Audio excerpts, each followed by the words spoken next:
একটু বলছি। হ্যাঁ,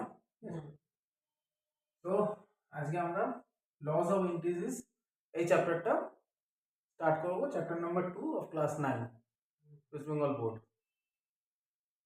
তো সবার আগে ক্লাস 7 যে কনসেপ্ট অফ ইন্ডেক্স ছিল, ওখানে আমাদের কিছু কিছু ফর্মুলা সেটা মনে রাখতে হবে। যেরকম প্রথম formula a to the power m into a to the power n equal to হবে a to the power m plus n। তার মানে কি হলো, এখানে বেস হচ্ছে a দুটো ক্ষেত্রে, কিন্তু পাওয়ারটা ডিফারেন্ট, একটা ক্ষেত্রে m আছে, একটা ক্ষেত্রে n আছে। সেই ক্ষেত্রে যখনই সেম বেস আছে তাদের মধ্যে মাল্টিপ্লিকেশন হলে পাওয়ারে অ্যাডিশন হবে। Number 2 a to the power m divided by a to the power n equal to হবে a to the power m minus n। তার মানে যখনই সেম বেস থাকে তাদের মধ্যে ডিভিশন হলে তাদের পাওয়ারে মাইনাস হবে। থার্ড হচ্ছে গিয়ে anything to the power 0 is always equal to 1 what ever be the value. এখানে যদি 1 লাখও আমরা পুট করি, 10 লাখ পুট করি, যাই করি, টু দি পাওয়ার 0 মানে 1 হবে। Number 4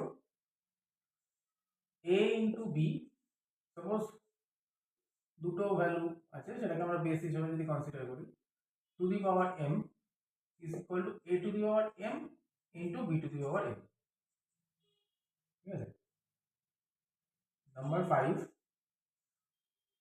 a divided by b whole to the power m equal to a to the power m divided by b to the power m।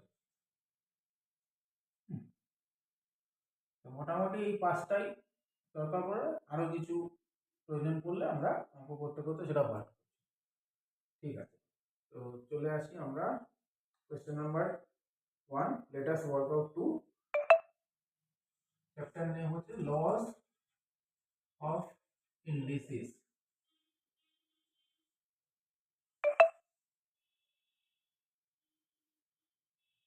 তো কোয়েশ্চেন নাম্বার 1 তো এখানে দেখা যাচ্ছে fifth root of 8 whole to the power 5/2 into 16 whole to the power -3/2। ঠিক আছে, এবার fifth root থেকে আমরা লিখবো কিভাবে, 8 টু দি পাওয়ার 1/5 হিসাবে। ঠিক আছে, এটার একটা এক্সাম্পল দিচ্ছি। যদি in general square root sign থাকে, এটা মিন করে 8 টু দি পাওয়ার হাফ। কিন্তু যদি এখানে সাপোজ কিউব রুট মেনশন রয়েছে, তাহলে এটা হবে 8 টু দি পাওয়ার 1/3। যদি ফোর্থ রুট মেনশন থাকে তাহলে হয়ে যাবে 8 টু দি পাওয়ার 1/4। যদি ফিফথ রুট এখানে যেরকম আছে তাহলে এটা হয়ে যাবে 8 টু দি পাওয়ার 1/5। তাহলে আমরা এই জন্য এখানে এটাকে 8 two the power 1/5 within brackets লিখবো। ঠিক আছে, বাকি বাইরে যে পাওয়ারটা যেরকম আছে অ্যাজ ইট ইজ 5/2 নোট করব। এইটাকে আমরা চেঞ্জ তো করবো, কিন্তু এই স্টেপটাতে আমরা যেরকম আছে তাই রাখছি।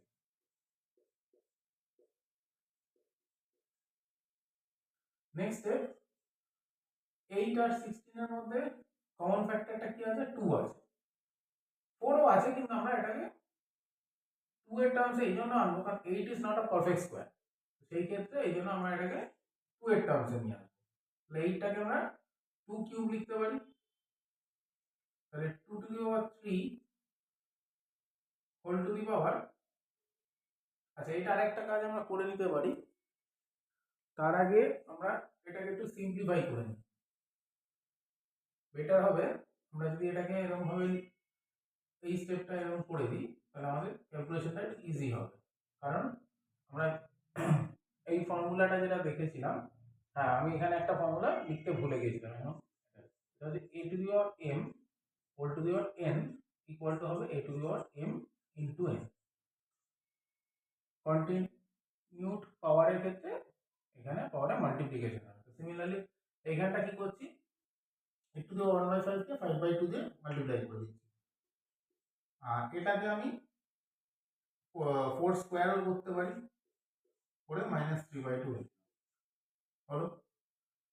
তাহলে সুবিধাটা কি হবে, এখানে 5 5 ক্যান্সেল হয়ে যাবে, তাহলে এটা হয়ে যাবে 8 টু দি পাওয়ার 1/2 ইন্টু এখানে আবার কি হবে 4 two the power 2 into minus 3/2, তাহলে এখানেও 2 2 ক্যান্সেল হয়ে যাচ্ছে, তাহলে পড়ে থাকছে কি 8 টু দি পাওয়ার 1/2 আর এখানে 4 টু দি পাওয়ার -2।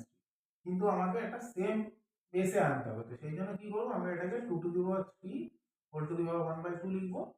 8 কে আমি 2 টু দি পাওয়ার 3 লিখতে পারি, আবার সিমিলারলি 4 কে আমরা 2 স্কয়ার লিখতে পারি, 2 টু দি পাওয়ার -3। ঠিক আছে, তাহলে এটা হয়ে গেল 2 টু দি পাওয়ার 3/2 আর এটা হয়ে গেল 2 টু দি পাওয়ার -6। ঠিক, আবার আমি কি বলেছিলাম ফার্স্টে, যখনই সেম বেস থাকে ডিফারেন্ট পাওয়ার থাকে তাহলে এখানে পাওয়ার অ্যাডিশন হবে, 2 to the power 3/2 minus of 6।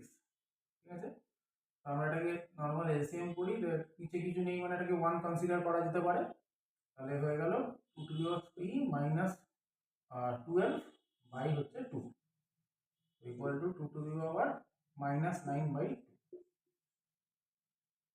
Just আনসারটা একটু ভেরিফাই করে নিই, স্যার একদম ঠিক।